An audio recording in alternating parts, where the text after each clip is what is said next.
প্রিয় দর্শক, একজন নারীর মনের অনুভূতি বা আকর্ষণ সব সময় কথায় প্রকাশ পায় না। অনেক সময় তার আচরণ, দৃষ্টিভঙ্গি, শরীরী ভাষা কিংবা আপনার সঙ্গে যোগাযোগের ধরন কিছু ইঙ্গিত দিতে পারে। তবে একটি বিষয় শুরুতেই পরিষ্কার করে নেওয়া জরুরি, কোনো নির্দিষ্ট আচরণ দেখেই কখনো নিশ্চিতভাবে বলা যায় না যে একজন নারী শারীরিক সম্পর্কে আগ্রহী। প্রতিটি মানুষ আলাদা, তাদের অনুভূতি, ব্যক্তিত্ব এবং প্রকাশের ধরনও ভিন্ন। আজকের ভিডিওতে আমরা মনোবিজ্ঞান ভিত্তিক এমন কিছু সম্ভাব্য আচরণ নিয়ে আলোচনা করব, যেগুলো অনেক ক্ষেত্রে কোনো নারীর কারও প্রতি বাড়তি আকর্ষণ, ঘনিষ্ঠ হওয়ার ইচ্ছা বা সম্পর্ককে আরও গভীর করার আগ্রহের ইঙ্গিত হতে পারে। এই তথ্যগুলো কাউকে বিচার করার জন্য নয়, বরং মানুষের আচরণকে আরও ভালোভাবে বোঝার উদ্দেশ্যে উপস্থাপন করা হচ্ছে। তাই ভিডিওটি শেষ পর্যন্ত মনোযোগ দিয়ে দেখুন। হয়তো এমন কিছু বিষয় জানতে পারবেন যা সম্পর্ক, পারস্পরিক বোঝাপড়া এবং সম্মতির গুরুত্ব সম্পর্কে নতুনভাবে ভাবতে সাহায্য করবে। ১. বারবার আপনার সান্নিধ্যে থাকার চেষ্টা করেন। যদি কোনো নারী আপনার প্রতি বিশেষ আকর্ষণ অনুভব করেন, তাহলে তিনি বিভিন্ন অজুহাতে আপনার কাছাকাছি থাকার চেষ্টা করতে পারেন। যেমন, আপনার পাশে বসা, কথা বলার সুযোগ তৈরি করা, একই দলে থাকতে চাওয়া বা আপনার সঙ্গে বেশি সময় কাটানোর আগ্রহ দেখানো। আপনার উপস্থিতি তাকে স্বাচ্ছন্দ্য ও আনন্দ দিলে তিনি স্বাভাবিকভাবেই আপনার সঙ্গ খুঁজে নিতে পারেন। মনোবিজ্ঞানের দৃষ্টিতে কারও সান্নিধ্য বারবার খোঁজা অনেক সময় তার প্রতি আগ্রহ, বিশ্বাস বা মানসিক টানের সম্ভাব্য ইঙ্গিত হতে পারে। তবে এটি একা কোনোভাবেই শারীরিক সম্পর্কের ইচ্ছার নিশ্চিত প্রমাণ নয়। একজন মানুষের প্রকৃত ইচ্ছা বোঝার জন্য সবসময় তার স্পষ্ট সম্মতি এবং খোলামেলা যোগাযোগই সবচেয়ে গুরুত্বপূর্ণ। আপনার জন্য একটি মাঝারিবর ব্যাখ্যা। ২. আপনার সঙ্গে কথা বলার জন্য অজুহাত খোঁজেন। যখন কোনো নারী কারও প্রতি বিশেষ আগ্রহ অনুভব করেন, তখন তিনি স্বাভাবিকভাবেই তার সঙ্গে যোগাযোগ বজায় রাখার চেষ্টা করতে পারেন।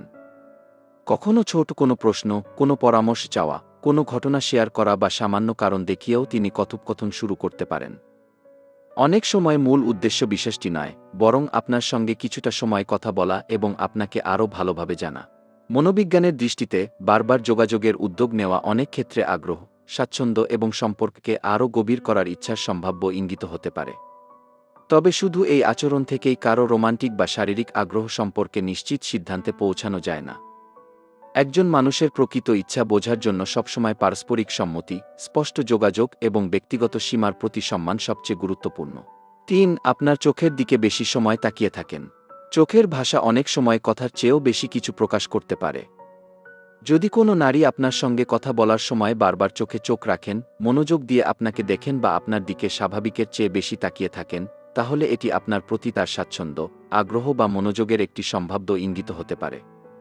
অনেক সময় চোখে চোখ পড়ে গেলে তিনি হালকা হাসি দিয়ে অন্যদিকে তাকিয়ে নিতেও পারেন। মনোবিজ্ঞানের দৃষ্টিতে দীর্ঘ সময় চোখের যোগাযোগ বজায় রাখা অনেক ক্ষেত্রে আন্তরিকতা, বিশ্বাস এবং সম্পর্ক গড়ে তোলার আগ্রহের সঙ্গে যুক্ত হতে পারে। তবে এই আচরণ একাই কোনো রোমান্টিক বা শারীরিক আগ্রহের নিশ্চিত প্রমাণ নয়। একজন মানুষের অনুভূতি বোঝার সবচেয়ে নির্ভরযোগ্য উপায় হল তার স্পষ্ট সম্মতি, খোলামেলা যোগাযোগ এবং ব্যক্তিগত সীমার প্রতি সম্মান। ৪. আপনার ছোট ছোট বিষয়ও খেয়াল রাখেন। যখন কোনো নারী আপনার প্রতি বিশেষ আগ্রহ অনুভব করেন, তখন তিনি প্রায়ই আপনার ছোট ছোট বিষয়ও লক্ষ্য করতে পারেন। যেমন, আপনার পছন্দের খাবার, প্রিয় রং, কোনো গুরুত্বপূর্ণ দিনের কথা, আপনার মনের অবস্থা কিংবা আগের কোনো কথোপকথনের ছোট্ট তথ্যও তার মনে থাকতে পারে। অনেক সময় আপনি মন খারাপ করে থাকলে সেটিও অন্যদের আগে বুঝে আপনাকে জিজ্ঞাসা করতে পারেন, সব ঠিক আছে তো? মনোবিজ্ঞানের দৃষ্টিতে কারও ছোট ছোট বিষয় মনে রাখা এবং তার প্রতি আন্তরিক মনোযোগ দেওয়া অনেক সময় যত্ন, আগ্রহ এবং সম্পর্ককে আরও গভীর করার ইচ্ছার সম্ভাব্য ইঙ্গিত হতে পারে। তবে এটিকে কখনোই রোমান্টিক বা শারীরিক আগ্রহের নিশ্চিত প্রমাণ হিসেবে ধরা উচিত নয়। একজন মানুষের অনুভূতি বোঝার জন্য সবসময় স্পষ্ট যোগাযোগ, পারস্পরিক সম্মতি এবং ব্যক্তিগত সীমার প্রতি সম্মান সবচেয়ে গুরুত্বপূর্ণ। ৫. আপনার প্রশংসা করেন এবং ছোট ছোট বিষয়ও লক্ষ্য করেন। যখন কোনো নারী আপনার প্রতি বিশেষ আগ্রহ অনুভব করেন, তখন তিনি শুধু আপনার বড় কোনো সাফল্য নয়, বরং এমন অনেক ছোট ছোট বিষয়ও লক্ষ্য করতে পারেন যেগুলো অন্যদের চোখ এড়িয়ে যায়। যেমন, আপনি নতুন পোশাক পরেছেন কিনা, চুলের স্টাইল বদলেছেন কিনা, আপনার কথা বলার ধরন, হাসি, আত্মবিশ্বাস কিংবা কোনো ছোট অর্জনও তিনি খেয়াল করতে পারেন। এরপর সুযোগ পেলে আন্তরিকভাবে তার প্রশংসাও করেন। অনেক সময় তিনি এমন কথাও বলতে পারেন, আজ তোমাকে বেশ ভালো লাগছে, তোমার এই গুণটা আমার খুব ভালো লাগে কি, অথবা কি তুমি যেভাবে সবার সঙ্গে ব্যবহার করো, সেটা সত্যিই প্রশংসার যোগ্য কি। এসব প্রশংসা সবসময় বাহ্যিক সৌন্দর্য নিয়ে নাও হতে পারে, আপনার ব্যক্তিত্ব, আচরণ, দায়িত্ববোধ বা ভদ্রতাও তার নজরে পড়তে পারে। মনোবিজ্ঞানের দৃষ্টিতে কোনো মানুষের ভালো দিকগুলো বারবার লক্ষ্য করা এবং আন্তরিকভাবে তার প্রশংসা করা অনেক ক্ষেত্রে সেই ব্যক্তির প্রতি আগ্রহ, সম্মান বা আবেগগত টানের সম্ভাব্য ইঙ্গিত হতে পারে। কারণ আমরা সাধারণত যাদের গুরুত্ব দিই তাদের ছোট ছোট পরিবর্তন ও গুণাবলীর প্রতিও বেশি মনোযোগ দিই। তবে মনে রাখবেন, প্রশংসা করা বা আপনার ছোট ছোট বিষয় খেয়াল করা মানেই যে তিনি আপনার সঙ্গে রোমান্টিক বা শারীরিক সম্পর্ক চান এমন সিদ্ধান্তে পৌঁছানো ঠিক নয়। এটি কেবল সম্ভাব্য আগ্রহের একটি ইঙ্গিত হতে পারে। একজন মানুষের প্রকৃত অনুভূতি বোঝার সবচেয়ে নির্ভরযোগ্য উপায় হল তার স্পষ্ট সম্মতি, খোলামেলা যোগাযোগ এবং পারস্পরিক সম্মান।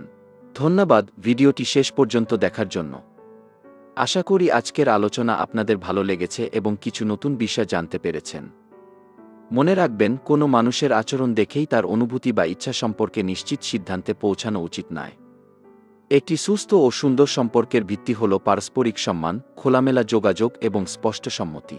ভিডিওটি যদি আপনার কাছে তথ্যবহুল মনে হয় তাহলে একটি লাইক দিন, কমেন্টে আপনার মতামত জানান এবং এমন আরও মনোবিজ্ঞান ভিত্তিক ও সম্পর্ক বিষয়ক ভিডিও দেখতে চ্যানেলটি সাবস্ক্রাইব করে পাশে থাকা বেল আইকনটি অন করে রাখুন। আবারও দেখা হবে নতুন একটি ভিডিওতে। সবাই ভালো থাকুন, সুস্থ থাকুন। ধন্যবাদ।